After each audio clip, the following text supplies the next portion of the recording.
So class, we have already discussed general science lecture number 5. अब lecture number 6 इंशाल्लाह आप लोग साथ डिस्कस करता हूँ। इस lecture number 6 के अंदर जो मैं पार्ट स्टार्ट करने जा रहा हूँ वो है बायोलॉजिकल साइंस। ठीक है, फिज़िकल साइंस हम ऑलरेडी पढ़ चुके हैं, अब हम पढ़ने जा रहे हैं बायोलॉजिकल साइंस। ठीक है, अब आपको बताता चलूँ कि ये क्यों ज़रूरी है। जैसा कि आप सब लोग जानते हैं कि आपसे डिफरेंट तरह के क्वेश्चंस किए जाते हैं बायोलॉजी से, ठीक है, और मोस्ट इम्पॉर्टेंटली ह्यूमन फिजियोलॉजी से। ठीक है, ह्यूमन फिजियोलॉजी से आपसे बहुत ज़्यादा क्वेश्चंस किए जाते हैं, तो इस हवाले से हम डिटेल में पढ़ेंगे और इंशाल्लाह 3 से 4 मज़ीद लेक्चर्स के अंदर हम बायोलॉजिकल साइंस को भी कम्प्लीटली पढ़ लेंगे और आने वाले एग्ज़ाम्स में हमें ये बहुत ज़्यादा चीज़ें हेल्प आउट करेंगी। तो सबसे पहले हम पढ़ते हैं लिविंग थिंग्स। आपने बचपन में 2 या 3 क्लास में पढ़ा होगा कि there are 2 kinds of things, living things and non living things.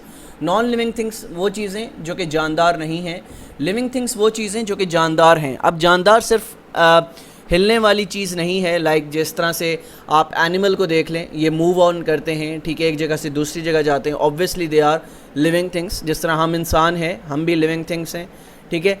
लेकिन जो आपके प्लांट्स हैं वो आपके साथ हिस्सेदार हैं लिविंग थिंग्स के अंदर, ठीक है।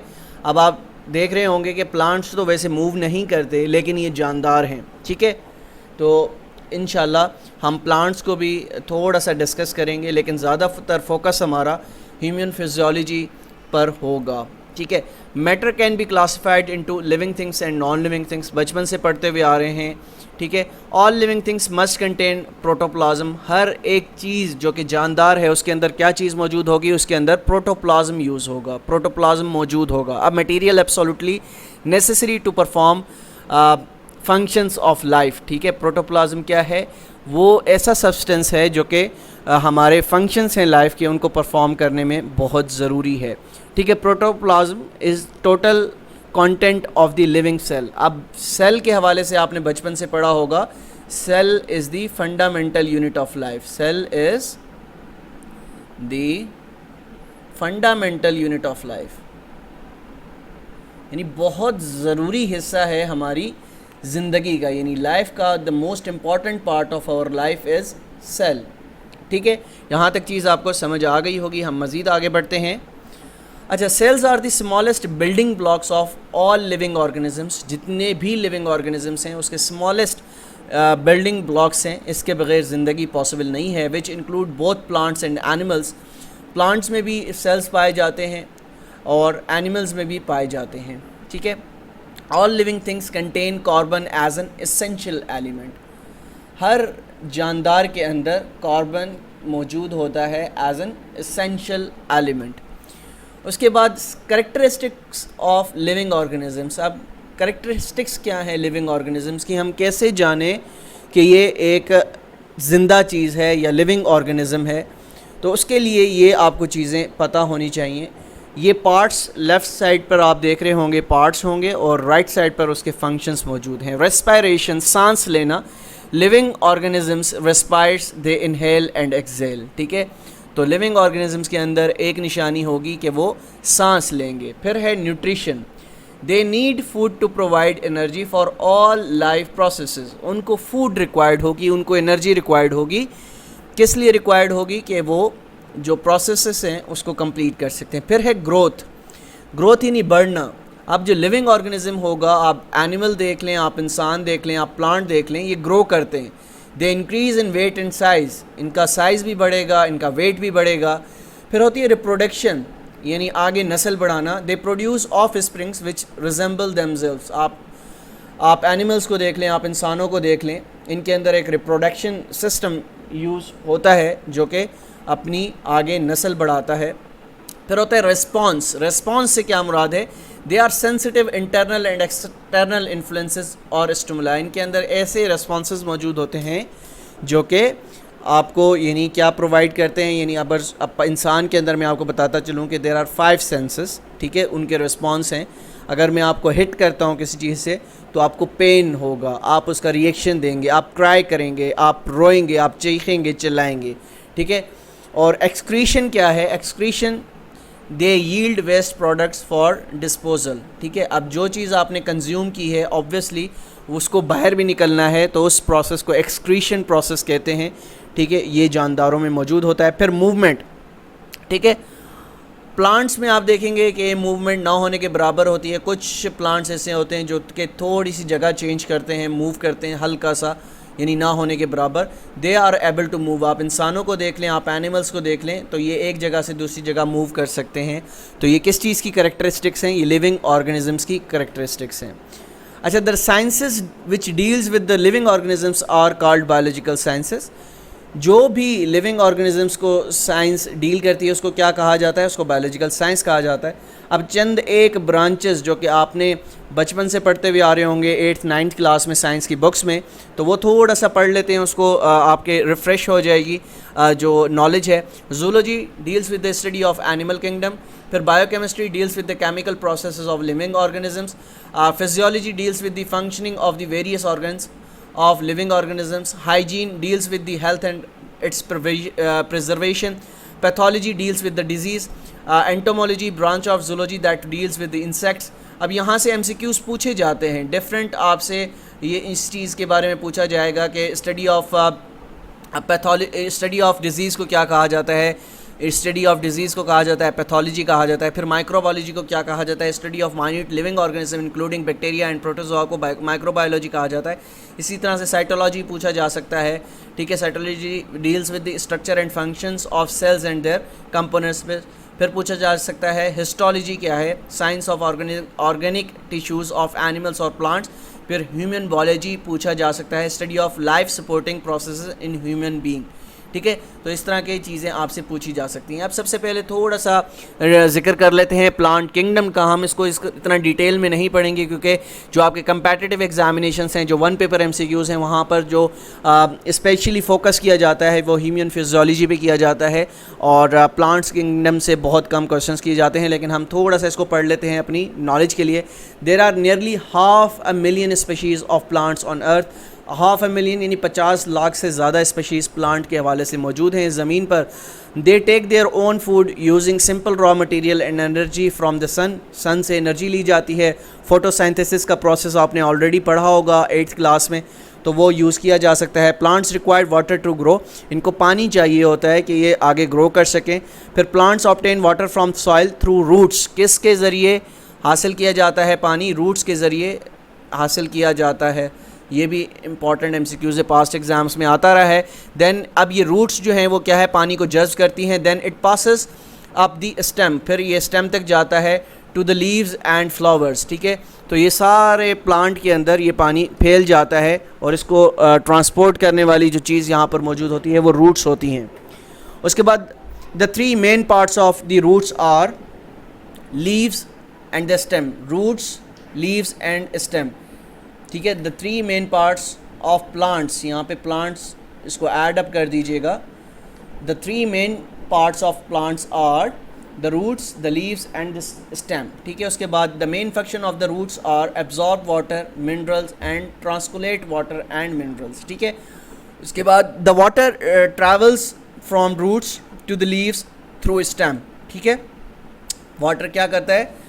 ट्रैवल करता है through roots to the leaves and through the stem. ठीक है, उसके बाद आपके सामने ये तस्वीर मौजूद है, इसको गौर से देखिएगा। सबसे पहले हम ऊपर अपनी थ्योरी पूरी कर लेते हैं। The flower part of plant which is involve in reproduction. ठीक है, फ्लावर प्लांट किस चीज़ में आपको रिप्रोडक्शन करने में, यानी जो उनकी नस्ल होती है उसको बढ़ाने में आता है काम। Most flowers have both male and female organs. ठीक है, अब प्लांट्स में आपने देखा होगा कि आप, क्योंकि आप तो खैर उसको आइडेंटिफाई नहीं कर सकते, आया ये मेल फ्लावर है, आया ये फीमेल फ्लावर है या प्लांट है, तो याद रखिएगा most flowers have both male and female organs. ठीक है, the male part produces pollens. जो मेल पार्ट होता है प्लांट्स का वो क्या प्रोड्यूस करता है? वो पॉलेंस प्रोड्यूस करता है which pollinates the female part.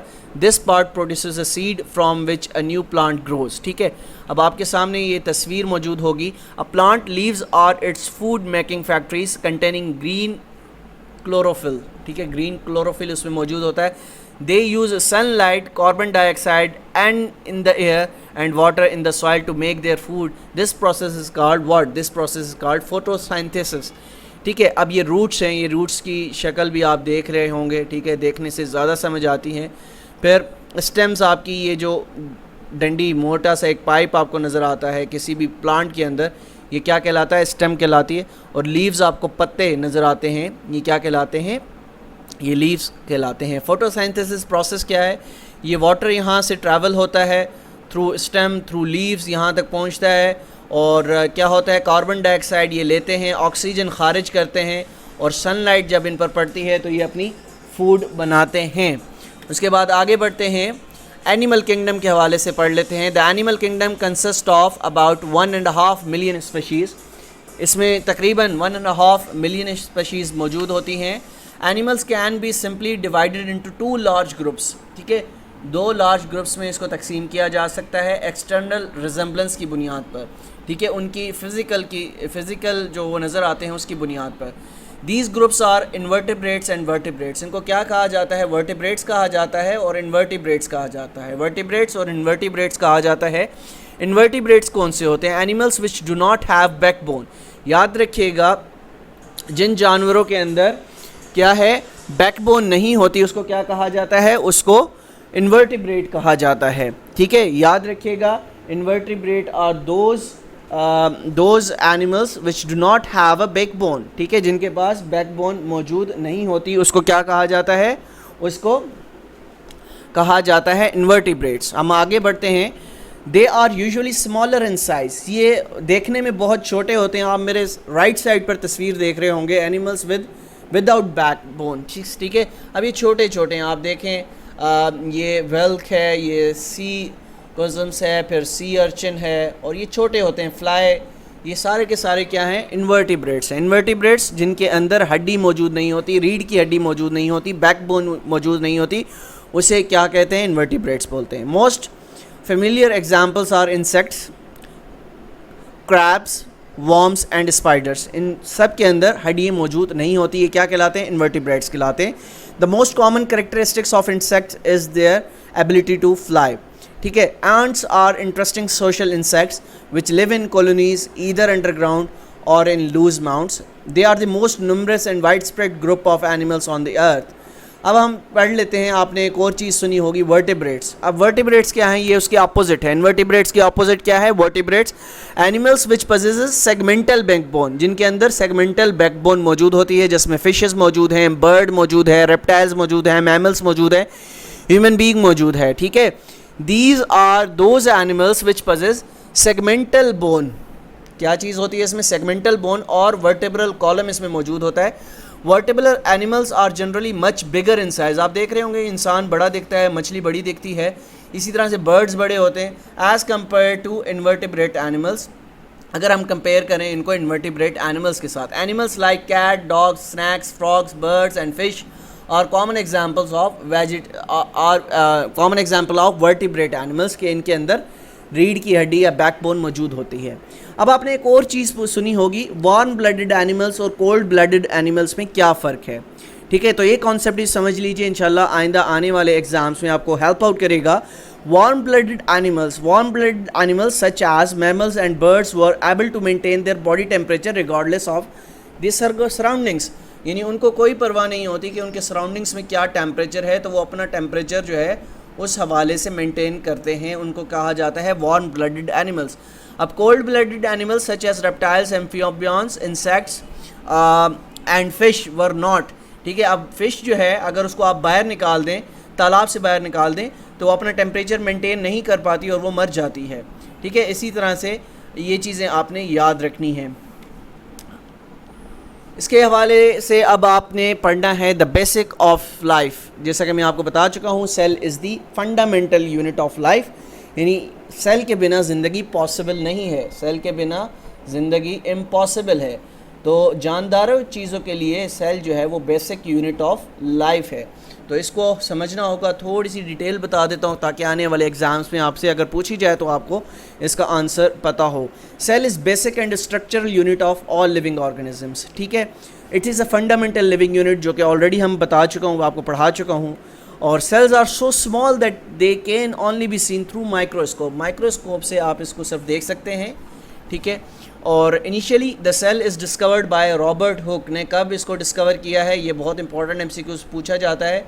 तो रॉबर्ट हुक ने इसको 1665 में डिस्कवर किया है। Both plant and animals are made up of cell, दोनों प्लांट और एनिमल्स जो हैं ये दोनों सेल से बनते हैं, और एनिमल्स में बताऊं ह्यूमन बीइंग भी शामिल होते हैं, ठीक है। उसके बाद each cell consist of 2 parts, हर एक सेल जो है वो 2 हिस्सों पे मुश्तमिल होता है, एक कहलाता है न्यूक्लियस और एक कहलाता है cytoplasm. Cytoplasm is a large part of the cell. Cytoplasm क्या होता है, एक बड़ा हिस्सा होता है सेल का। अ जेली लाइक मटेरियल, एक जेली लाइक मटेरियल होता है, and it contains water and food and dissolve gases इसमें मौजूद होती हैं। The nucleus controls the anabolic constructive activities and cytoplasm controls the catabolic destructive activities. अब essential part of a cell are as under, कौन कौन से इसके essential parts हैं, राइबोसोम्स हैं, एंडोप्लाज्मिक रेटिकुलम है, न्यूक्लियस है, ठीक है, और माइक्रोट्यूबल्स होते हैं इसमें, और लाइजोसोम्स होते हैं, क्लोरोप्लास्ट होता है, और सेलुलर मेम्ब्रेन इसमें मौजूद होती है, और माइटोकॉन्ड्रिया जो कि power house of the cell कहलाता है, और यहाँ से भी इम्पॉर्टेंट एमसीक्यूज पूछा जा सकता है एग्ज़ाम्स में या इंटरव्यूज़ के अंदर। द माइक्रोस्कोप, तो माइक्रोस्कोप क्या है, तो माइक्रोस्कोप के हवाले से बता चुका हूँ। जो स्मॉलेस्ट पार्टिकल्स होते हैं सेल्स के, तो वो हम अपनी नेक्ड आई से नहीं देख सकते, तो हम किससे देख सकते हैं, वो माइक्रोस्कोप से देख सकते हैं। तो माइक्रोस्कोप्स क्या हैं, the microscope is an instrument for producing in large images, यानी छोटी चीज़ें जो मौजूद होती हैं उसको वो बड़ा करके दिखाने वाला जो एक आला है उसको माइक्रोस्कोप कहा जाता है। That are too small that can not be seen with a naked eye. There are 3 types of microscopes, 3 तरह के माइक्रोस्कोप्स होते हैं, simple microscope, compound microscope, the electron microscope, ठीक है। तो ये 3 तरह के माइक्रोस्कोप्स हमारे यहाँ पाए जाते हैं। उसके बाद मोस्ट इंपॉर्टेंट क्वेश्चंस जो कि आप ख़ुद से देखेंगे और ख़ुद से पढ़ेंगे, और ये मोस्ट इंपॉर्टेंट एमसीक्यूज़ डालने की वजह ये होती है कि रिलेटेड टॉपिक के साथ साथ आपको ये एमसीक्यूज़ भी पढ़ाए जाएँ, और यहीं से एग्ज़ाम्स में पूछे जाते हैं सवालात, जो कि आपको अगर आपके पास नोट्स हों, आप एक रात उसको पढ़ लें, पहले पढ़ लें, तो आपको ये आसानी के साथ एग्ज़ाम्स में भी आसानी से सॉल्व कर सकते हैं। तो आज हमने पढ़े हैं जनरल साइंस के 2 lectures, lecture number 5 and lecture number 6। Both lectures were very important in terms of examiner point of view. तो यहाँ से काफ़ी ज़्यादा क्वेश्चंस किए जाते हैं। अगर कोई भी चीज़ आपको इस टॉपिक में से समझ नहीं आई तो feel free to ask me through voice note in a private message, तो I will reply as soon as I can.